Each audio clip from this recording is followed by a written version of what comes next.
सुनबे ना करन तो अपने को कथी बात कहले बड़ी सुनल नहीं लेना बात हम कर ले तैयारी बाड़ी हमर अधिकार काट के केहू से करा लेतरन और हुआ कहियन कि वार्ड अध्यक्ष नहीं करन। आज स्थिति जो खराब बा, पूरा स्वास्थ्य चौकी में दवाई नहीं के, जनता तो मर रहल बा, अपने के एथी नगर अस्पताल बंद बा। हमनी के वार्ड में का करले बड़न में 5 लाख के सीलिंग पे ठेलन, ओ सीलिंग पर सर्वोच्च अदालत बा अंतिम आदेश जारी कर देल बा। नमस्कार दर्शक बिंद, अभी अपने देख रहा बानी रेडियो कलैया 101.7 मेगाहर्ट्ज और यह हमारी चंदन कुमार। दर्शक बिंद, आज हम उपस्थित बानी पचरौता नगर पालिका में। अभी स्थानीय तह के चुनाव में जैसे कि परिवर्तन चाहे जनता सबके मांग रहे, वैसे ही पचरौता नगर पालिका में मेयर जी परिवर्तन भैनी, यहाँ के कुछ वार्डा अध्यक्ष जी परिवर्तन भैनी, लेकिन विशेष करके जौन चीज परिवर्तन होके के चाहिए कुछ वार्ड के जनता अभी तक विकास में परिवर्तन अभी तक अनुभूति ना कैले बानी। जे जसपा के वार्डा अध्यक्ष जी जीतल बानी, वहाँ के कुछ स्थानीय लोग के कहना बाटे। ये विषय में यहाँ के वार्डा अध्यक्ष जी, जितना भी वार्डा अध्यक्ष जसपा से जीतल बानी पचरौता नगर पालिका में, वो पूरा वार्डा अध्यक्ष जी कुछ दिन से यहाँ पर धरना कार्यक्रम कर रहा बानी पचरौता नगर पालिका में ही। काहे कर रहा बानी, जबकि जसपा के यहाँ पर बहुमत बाटे, जसपा के सबसे ज्यादा बहुमत बाटे। आज जितना भी यहाँ के जसपा के जीतल वार्डा अध्यक्ष जी बानी, उनका सबके मांग बाटे कि हमनी के ही बहुमत वाला जब भेला के बावजूद भी यहाँ के नगर प्रमुख जी वास्ता न करेनी, यहाँ के नगर प्रमुख जी ना पूछेनी। तो आज जे जसपा के बहुमत बाटे, वो जसपा पार्टी ही काहे यहाँ पर धरना दे रहा बानी। जसपा से जीतल वार्डा अध्यक्ष जी निर्वाचित होला के बाद जनता के विकास करे के चाहे कि आज धरना पर बैठ के आज रउआ सबके जानकारी करावे के चाहे हमके सिफारिश करे के मिलेला। वार्डा अध्यक्ष जी के इनकारा सबके 35-36 किस्म के सिफारिश मिलेला, जौन सिफारिश आज वार्डा अध्यक्ष जी वार्डा छोड़ के आल बानी। तक केहू जनता के मार्का पड़ल हो, केहू जनता के आज सिफारिश हो गए हो, केहू जनता के आज सिफारिश ना होला से उनकर कोनो काम रुक गए हो। रउआ सबके जानकारी करा देवे के चाहे कि नेपाल में रहे खातिर, देश में रहे खातिर, वार्ड में रहे खातिर, नगर पालिका में रहे खातिर जे हमनी के नागरिकता होखेला, उ नागरिकता के खातिर जे सिफारिश होखेला, वार्डा अध्यक्ष जी के एगो सिफारिश कैला से हमनी नेपाली बानी, हमनी वार्ड के वासी बानी, नगर पालिका के वासी बानी कह के चिनानी। हमनी के मृत्यु भेला के बाद हमनी मर गइल बानी, हमनी के नइखे अस्तित्व यहाँ पर, इहो भी प्रमाण हुए वार्डा अध्यक्ष के सिफारिश से जानल जाला। तो ई जे इतना सिफारिश करे के अधिकार मिलल वाला जे वार्डा अध्यक्ष जी सब बानी, वार्डा अध्यक्ष जी से आज नगर पालिका में काहे आवे के पड़ल। पचरौता नगर पालिका के जितना भी जनता जसपा पार्टी के वार्डा अध्यक्ष के जितैले बाटे, उ वार्डा अध्यक्ष के जितावल जनप्रतिनिधि जीतल, वहाँ के जितना भी जनता बानी उनकर अपेक्षा का जे अपेक्षा रखल गई, विकास कहाँ चल गई, जे अपेक्षा रखल गई, उ निर्माण कार्य सब कहाँ चल गई, जे अपेक्षा रख के जौन चीज सोच के वार्डा अध्यक्ष जी के जितावल गई, उ आज काम काहे नहीं के होत। ए विषय पर यहाँ पर धरना दिल बानी, जितना भी वार्डा अध्यक्ष बानी जसपा के निर्वाचित, उनकरा से हमनी बातचीत करे वाला बानी कि आज बहुमत तो होला के बावजूद भी इनकारा सबके धरना काहे देवे के पड़ल। ई कार्यक्रम के अध्यक्षता के कर रहल बानी? हम कर रहल बानी। अपने के शुभ नाम का भाई? हमर नाम मकबूल अंसारी बा, वार्ड नंबर 6 के वार्ड नंबर 6 के वार्डा अध्यक्ष बानी। पटक निर्वाचित बानी, हम दूसर का बेर निर्वाचित बानी। अपने के वार्ड के जनता के सिफारिश आज रुक गई, कय बजे आयल बानी धरना में? हम आयल बानी अपने के 12 बजे से। हाँ, हमार कोनो काम ना रुकल है, ना हमार कोनो शिकायत बा, हमरा शिकायत नहीं ना एको आदमी ना। तो आज तक हो सकेला 12 बजे के बाद जे भी लोग आयल होखियन, ठंडा के दिन बाटे, 12 बजे के बाद सिफारिश करावे खातिर आयल, साइन करावे खातिर, तो आज ना करले होखियन। 6 नंबर में कहियो कौनो जनता कंप्लेन नहीं के कैले आ ना करी, हमार वार्ड में वो सब ना चलले। अपने के जनता के सेवा रात सवेरे सांझ सब तक करीले हम। अपने के जे जसपा पार्टी बाटे, जसपा पार्टी से निर्वाचित लोग बानी, सबसे ज्यादा बहुमत अपने सबके बाटे, तो अपने सब काहे धरना दे रहल बानी? हाँ, हमनी का धरना देले बा ये से कि जनता के पैसा फ्रीज ना होको, समय में नगर सभा होको, विषयगत समिति गठन होको, जौन विषयगत समिति गठन भेल बा उ सर्वोच्च से अंतरिम आदेश लागल बा, आ ओकरा बाद में जौन संवैधानिक अदालत होखले, जौन 25% के कानून पर ई नगर प्रमुख हमनी के छोड़ के चोरा के नगर सभा कर लेले बान, उ 25% के कानून भी अपने के संवैधानिक अदालत से अपने के उ रोक देले बा, ST ऑर्डर लगा देले बा। ये से हम सबसे पहले नगर प्रमुख जी से हमारा आग्रह बा कि जनता के विकास लाभ फ्रीज ना हो। विगत में जौन फ्रीज भेल अपने के आषाढ़ मसांत में 4-5 करोड़ रुपया उनका कारण से फ्रीज भेल, गलत ढंग से उ अपने के 25% पर अपने के अथी बनवालन विषयगत समिति। आज उ सारा रोका गेल बा। हमनी के एके गो चाहना बा कि जनता के पैसा जनता के विकास में जाओ, फ्रीज ना होको, समय में सचेत होखस। जौन चीज़ अदालत से रोक देलक ओकरा बाद में सहमति करके हमनी का नगर पालिका चलावल जाओ। अदालत कथी कहले बाटे? अदालत रोक देले बा। कथी कहले बाटे? ओमे कथी कथी रोकल बाटे? रोकल बा अपने के जौन 25% कानून पर विषयगत समिति लागल बा उ रोकले बा। आ जौन कानून बनल बा नगर पालिका से 25% वो पर ST ऑर्डर लगा देले बा। वो बाजार साफ हो गेल। अब कथी बा सहमति कह के हमनी का 5 बरस चलावे के बा। हमनी पचरौता के जितना जीतल बाड़ी एगो परिवार बाड़ी, हमनी का मिल के जनता के विकास होको एला हमनी धारणा धैले बाड़ी। जे अभी के अवस्था अपने कह रहल बानी, हम मेयर जी से आग्रह करतानी कि हमनी के समर्थन लेके चली, तो ये आग्रह करे वाला अवस्था काहे सृजना भइल? उनका चलते भेल बा। वो हमनी के ना पूछले बाड़न। अपने के महीना में 2 बेर बैठक कार्यपालिका बोर्ड के बैठे के चाही, लेकिन आज तक हमनी के 7 महीना दिन हो गए एको गो बैठक ना बैठौले बाड़न। आ एमे बहुत बड़का गलत भूमिका बाटे प्रशासकीय अधिकृत के। काहे कि उ महिला से उठा के ले आल बाड़न। उनका के जे लेखा कहल जाले वो लेखा उ करल। कानून के निकन टेकले ओकर तो खैर कानून के अवहेलना कैले बाड़न तो उनका अदालत के सजाए देबे करी। उ रही ना सुनू एमे उनकर भूमिका जे बा गलत बा। केहू भी गलत करी कानून से बाहर जाई तो कानून का दायरा में अबे करी। हमनी का सच्चाई रास्ता में बाड़ी, हमनी के सहमति देवेला। हमनी का जे भी पार्टी से कोनो जीतल बा, पार्टी के यहाँ अवस्था नहीं खे। हर एक आदमी हमनी के एगो परिवार बाड़ी। हमनी का दुख सुख में एक जगह 5 बरस बितावे के बा। बिना नगर प्रमुख के अपने के नगर ना चली, बिना वार्डाध्यक्ष के कार्यपालिका बोर्ड के ई नगर ना चली। सबसे समन्वय करके सहकार करके सहमति करके सरकार आगे बढ़ले। जैसे कि अभी अपने कहानियां सुनी अपने कहानियां कि पहले भी हम 5 वर्ष जीत चुकल बानी, यानी कि पहले का कार्यकाल में भी अपने जीता रहनी। पहले का कार्यकाल में रमेश मेयर जी रहनी, उ मेयर जी कितना बेर कार्यपालिका बैठक बोलावत रहनी? प्रत्येक महीना में कम से कम 3 बेर बैठावस, 4 बेर बैठावस। आ सब पार्टी के सहमति के लेके चलल। उनकरो लगे बहुमत सहमत ना रहे, सबके सूचना मिलत रहे। हाँ सबके उनका लोग बहुमत ना रहे। हम राजपा से अकेले जीता रही, लेकिन सहमति करके नगर पालिका चलौली। आज वो चलावेला तैयारी बाड़ी। हम नगर प्रमुख के छोड़ के थोड़े चले सकी। नगर प्रमुख जी कहतानी कि हमनी पहले बोलैनी, पहले ना आईनी, कितना बेर मनैनी त ना मानी, ओकरा बाद हमनी 25% बहुमत पुगा के तभी हमनी कार्य संचालन करी। वो सब गलत बात बा।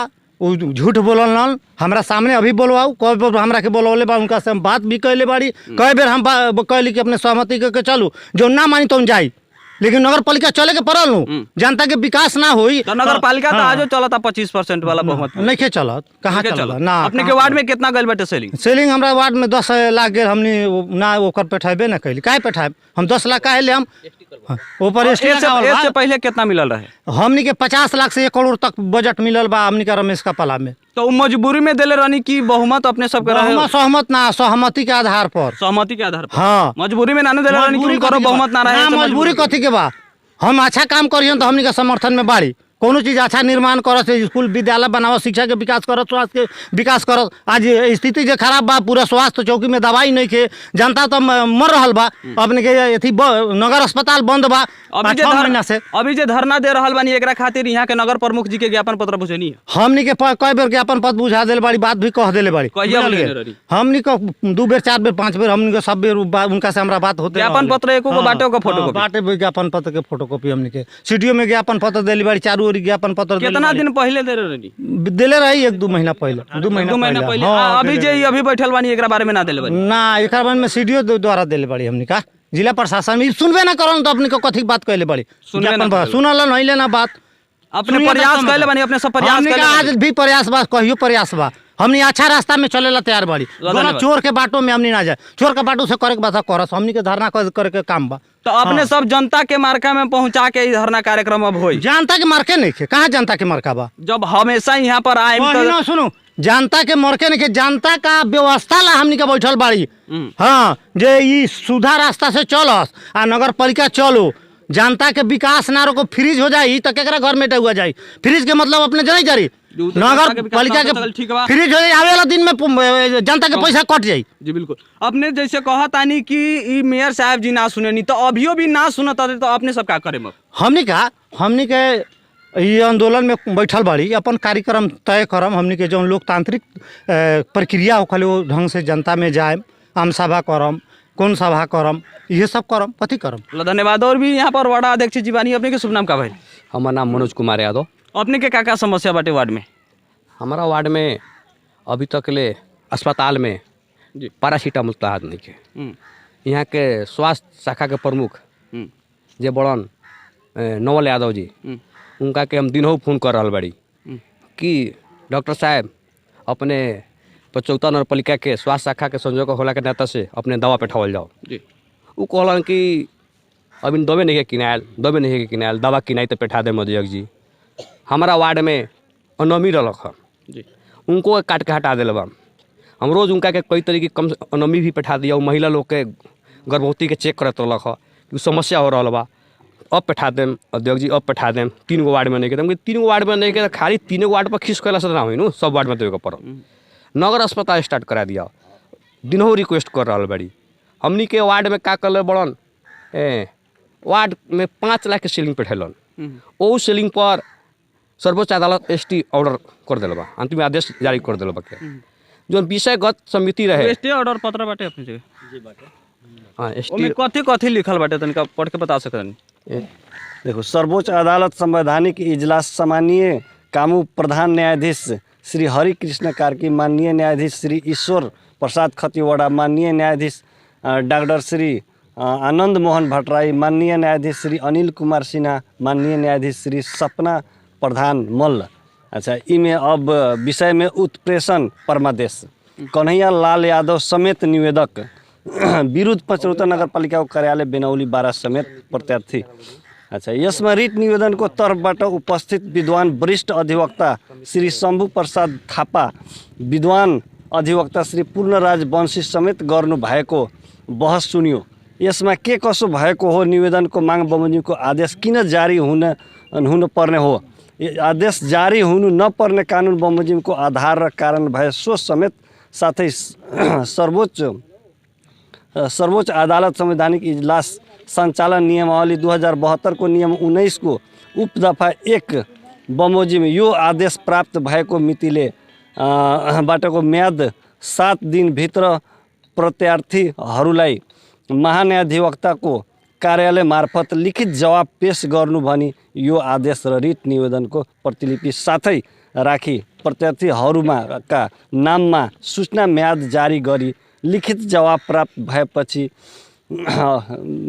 भएपछि वा अवधि नागेपछि नियमअनुसार पेश गर्नु। अन्तिम आदेश सम्बन्धमा विचार गर्दा स्थानीय सरकार सञ्चालन ऐन 2074 को दफा 17(2) मा स्थानीय कार्यपालिकाको बैठक गणपूरक सङ्ख्या र दफा 19(5) मा स्थानीय सभाको गणपूरक सङ्ख्याको व्यवस्था गरी तत्काल कायम रहेको सम्पूर्ण सदस्यको 50% भन्दा बढी सदस्यहरूको उपस्थिति भएमा गणपूरक सङ्ख्या पुगेको मानिने कानुनी व्यवस्था रहेको देखिन्छ।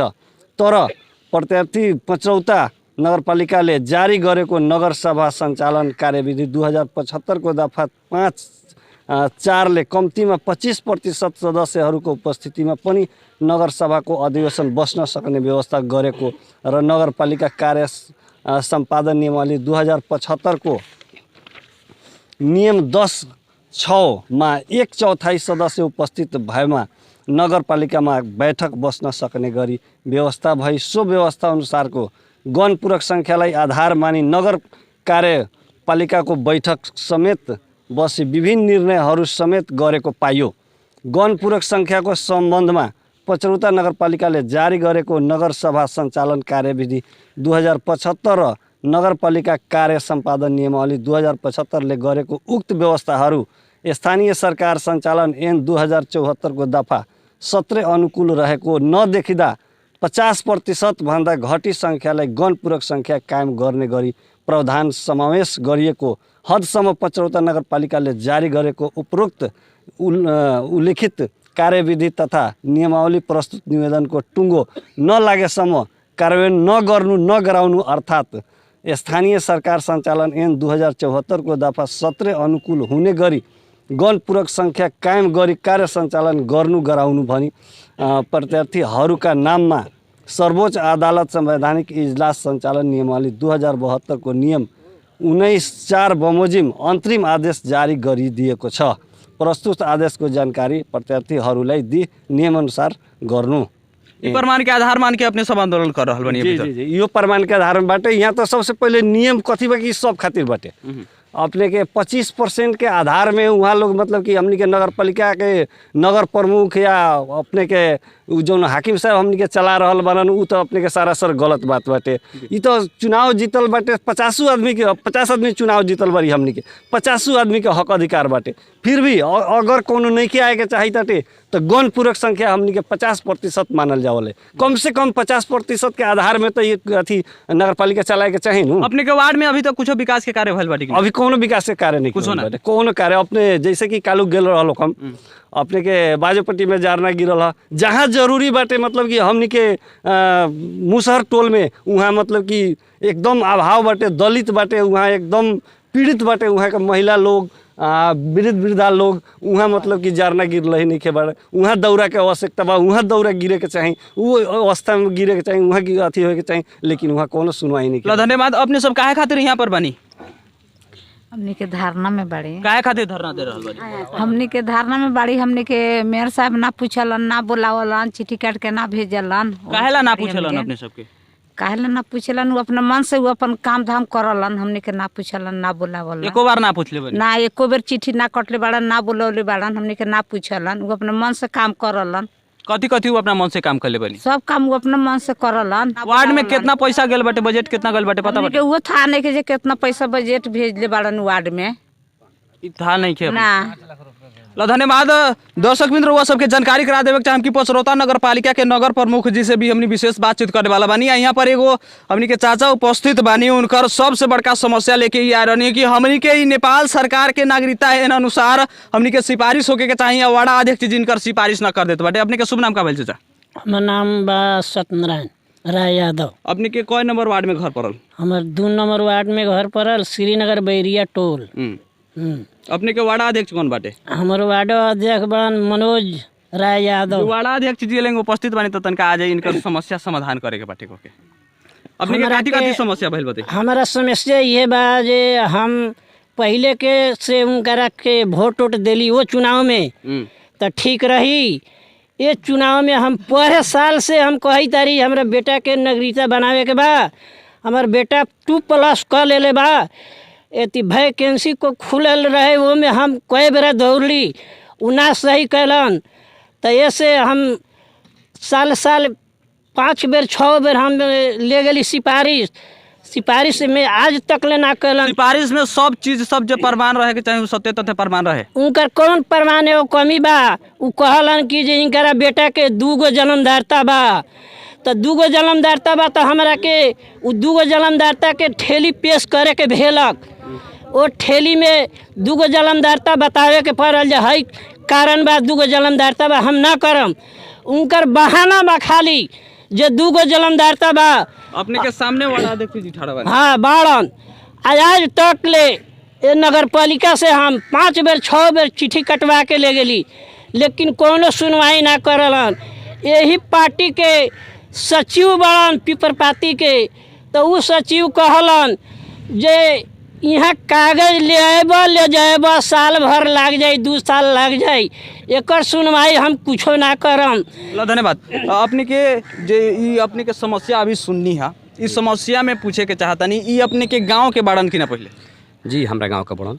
अपने जौन जिला के बानी वो जिला के बाटे की ना? हमरे जिला के बड़न। जौन वार्ड में अपने बानी वो वार्ड के बाटे की ना? हमरे वार्ड के बड़न। तो समस्या का बाटे कि इनकर सिफारिश ना कर देता नहीं? अपने के काम कथी बाटे? समस्या हम अपने के बता रहा बड़ी ये हमार दूसरो काल है। ऐसे पहिलिका में इनकर नागरिकता के थी लेके आयल बड़न जी। नागरिकता के सिफारिश भी भेल बा। अपने आयम तो हम ऐसे गत वर्ष के बाद हम अपने के एगो रहल एक कॉपी अपने के देखाएम। जब इनका सिफारिश हम नहीं करे ना कल बड़ी तो उ कहाँ से भेल बा वहाँ से फिरता अलन कारण कथी हम मोबाइल या दिया कारण कथी बा हम देखा रहा बड़ी फिरता वहाँ से आयल बड़न सिमरौनगढ़ से जी। सिमरौनगढ़ से फिरता अलन इनकर पहिलका जन्मदाता ओमे मिट्टी कितना बाटे? एमे टीपेस लगा रहे टीपेस के लेके उ फिरता को दिल। इनका के उपाय बताओ गल कि हमनी के वार्ड टूट के 2 गो बनल बा के कि हमनी के पहिलका ठेली 3 नंबर वार्ड में बा जाके वहाँ जाके देख लेवे के वहाँ मिल जाई तो प्रतिलिपि निकल जाई। अगर नइखे मिलत नइखे भिड़त तो नया से एक के बनावे के पड़ी मुचुलका उठा के। तो मुचुलका उठा के बनावे के पड़ी, इनका के कहल गेल कि हमनी के हमरा रोहबर में ना तो सचिव के रोहबर में ना तो कार्यालय सहयोगी के रोहबर में 5 जना के मुचुलका बनाई। हाँ तोहर नया बन जाई। ई का कलन कागजों फाड़ के आ हमारा डेस्क पे बिक के चलन कि जब तक तू रहब तब तक हम लगीता ना बनाए अपने बेटा के। अपने ना बनाए वाला बानी जब तक रहियन तब तक। उनकर खाली बहाना बा, दोसर कुछो नहीं की। तो प्रतिलिपि अगर काहे ना निकल- हमर काम करावे गेली अपने काम कर देम तो हम कागज फार्म का है 6 महीना बीत गल हमर उनकर के तो नियम विपरीत जाके वो काम करियन तो बिहान फंसियन तो छोड़ाए उनकरा के। तो कागज हमर हम प्रतिलिपि निकाल प्रतिलिपि पहले बनैले रहनी कि ना ई बताई, पहले जन्मदाता बन रहे कि ना? पहले सोइले बनौले रहस त गेली हम तो में टीपीएस लागे रहे त हम टीपीएक्स कैसे लाग रहे वो सचिव कि अपने होशियारी कैले ना? वो होशियारी कैले होके काट के सचिव वो जंग लिखलक सचिव काट के लिए कौन सचिव? वो सचिव के नाम बा सुरेश। कहाँ के बेटे सचिव? वो सचिव बा सिमरन गाड़ो होने करी 1 नंबर में पड़ल है वो में के सचिव बा। तो वो काट के वो मेटका के फेन ऊपर कथी लिखलन कथी ना हम तो ना जाने सी पढ़ल लिखल नहीं की। तो वही से टीपीएस लागेल तो उनमें से हम फिरते आईली तब से हम दौड़ते बाड़ी आ गेली। प्रतिलिपि निकाले खातिर उनकरा कह सकत रहनी कि प्रतिलिपि निकाली, टीपीएक्स ओपीएक्स मारा तानी बिहान ना करिहन तो हमनी गरीब कहाँ जाएम? उनकरा से पहले समन्वय करे के चाहिए। हम कैली कहलन मोचालका उठावा तो का भइल? तो मोचालका उठैली तब उनकरा वार्ड में अब सचिव अब कहाँ धैलन से उनका जिम्मेवारी न बा। कहलन जब 3 नंबर वार्ड में जाता 3 नंबर में से ले अली हम प्रतिलिपि ले आके फिर बुझैली, 2 नंबर में से ले जाके फिर बुझैली, फिर नगर पालिका से 4 बेर ले गली, 4 बेर ले जाके बुझैली मुचुलका आज ले कौनो सुनवाई नहीं खे। मुचुलका जब चल गल बाटे तो काहे सिफारिश ना कहीं?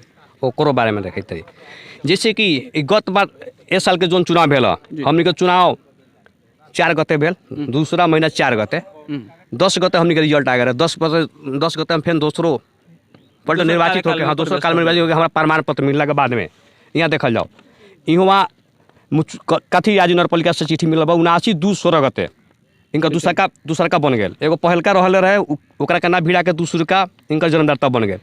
जब वो टाइम में हम खुद वार्ड अध्यक्ष फिर जीत रही तो ई मुचुलका में सब कोई के मुचुलका में वार्ड अध्यक्ष सिग्नेचर कर रहे। इनका कथी के हतार रहे कि हमारा के ना को के डायरेक्ट ही हुआ कर्मचारी पर दबाव डालवा के यहाँ के जो नया मेयर बड़े उनका से दबाव डालवा के नया जन्मदाता बनवेलन। तो जब जीत गए रहनी तो काहे ना इनकरे से पहले काम करवा? इनका जीते से पहले वो बनल बा मोचालका। देख लिया हमें अपने टाइम प्रमाण अनुसार तो ये कहता ये देखल जाओ पढ़ल जाओ अपने ही पढ़ल जाओ यहाँ अभी ये प्रमाण अनुसार ही देखल जाओ उ त ए बेर आदमी में से बनल हवे मोचालका हमर सार्वजनिक मुचुलका गरीब मिति 79/2/16 गते। अब बताइए देख लिया चिट्ठी 4 गते हाँ। चुनाव भई रहे याद बटे का इस समस्या से समाधान ले सकतानी एगो प्रतिलिपि निकलवाई इस समस्या से समाधान निकाय से इनकरो ओमे खासे दोष नहीं के लागत अपने के खासे दोष नहीं के लागत। उ जौन मुचुलका बाटे पहिलका जे अपने के बाटे नु जन्मदाता ओका प्रतिलिपि निकलवाई जे सचिव अपने के काम गड़बड़ैले बाटे टीपीएक्स मरले बानी उनकारा से एक बार संपर्क करी आ ई अपने वादा करतानी कि ना ई सही सामान लेके इन तो करेम कि ना? एकदम करेम। आज हम ही कहलिए कि टोटल पंजीकरण शाखा में जाके पंजीकरण शाखा कहलिए कि हेंगे टोटल लिख के दियाओ उनका काम रुकल बा हमारा कहला हेंगे पूरा अपन ब्यौरा निकाल के दिलन एमे एकदम स्पष्ट दिखाई देता कि 79/2/16 गते इनका बनल बा उनको हम फिर दोसरो काल हो गए रही ये चीज़ पर हमारा करे के चाहिए मुचुलका पर सिग्नेचर लेकिन ये लोग काउने से सिग्नेचर करे बा उप मेयर का श्रीमान से करे बा जहाँ अधिकार वार्ड अध्यक्ष बा वार्ड अध्यक्ष ना करे तब अपने लोग पत्रकार लन जाए सीडीओ कार्यालय लन जाए जहाँ जाए के चाहे उनका जहाँ जाए के चाहिए जब हम कर ले तैयारी बाड़ी हमारे अधिकार काट के केहू से करा ली तरन अब हुआ कहियन कि वार्ड अध्यक्ष नहीं करन ई कहाँ से परिचालित बनन अब ई बताइए हमारा तो बुझाइते कि यहाँ से परिचालित बन कोनो पार्टी के कार्यकर्ता बन ओ से परिचालित बनन कि पार्टी के कार्यकर्ता रहे कुछ रहे अपने के वार्ड के एगो बासी बानी अपने के सहयोग करे के हक बनता तब सहयोग करेम कि ना? एकदम सहयोग करेम।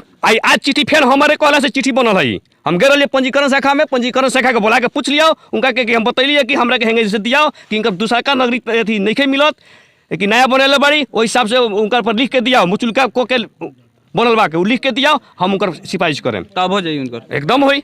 धन्यवाद।